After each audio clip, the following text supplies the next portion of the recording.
James Lawrence is an endurance runner who managed to be the first one to run 50 triathlons in 50 consecutive days. And today we're going to talk about 5 methods he uses to be so disciplined and push through hard times. So the first tip would be to have big goals, but then to not only have that big goal, but to actually break it down into small steps that will lead to you getting there.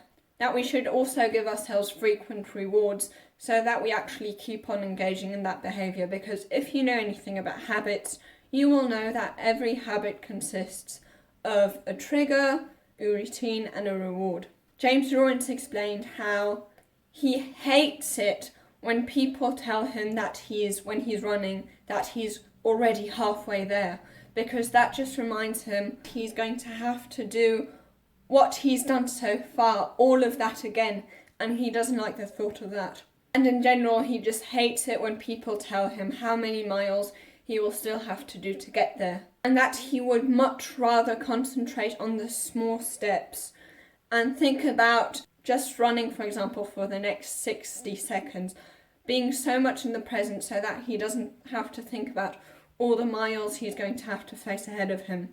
And this would be the second tip, that he always wants to make sure that when he's running a race, that he's extremely present and doesn't think about the future.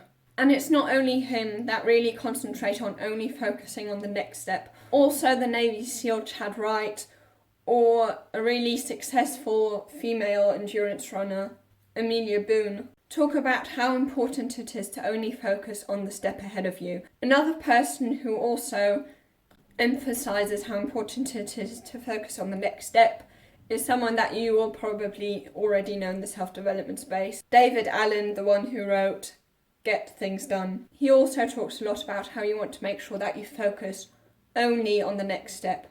And this would lead me to the third tip, that everyone has to start where they are at. You have to make sure that you know where you're at so that you can actually set goals that stretch you a bit but aren't too big for you. And then once you know that you're capable of handling things that may be smaller, you can then prepare for bigger and bigger things. And then the fourth thing is that he agrees with a lot of the things that Tim Grover says, but the thing he disagrees with is that showing up isn't enough. Now, he does emphasise that he thinks that when it comes to the people that Tim Grover is referring to, elite performers, that showing up really isn't enough. He does agree with that. He just thinks that for beginners, showing up is what's most important. Because the first step is the most difficult. Whenever we start, we are going to be extremely bad at something, basically because we haven't practiced at all yet. And if we then criticise ourselves when we're at our worst, then we're going to feel even less likely to continue after that first step.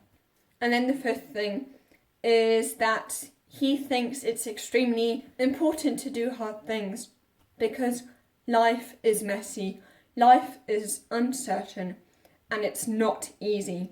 And by challenging yourself every day, by doing hard things, we can prepare for the situations in life that are very difficult, and we can build resilience.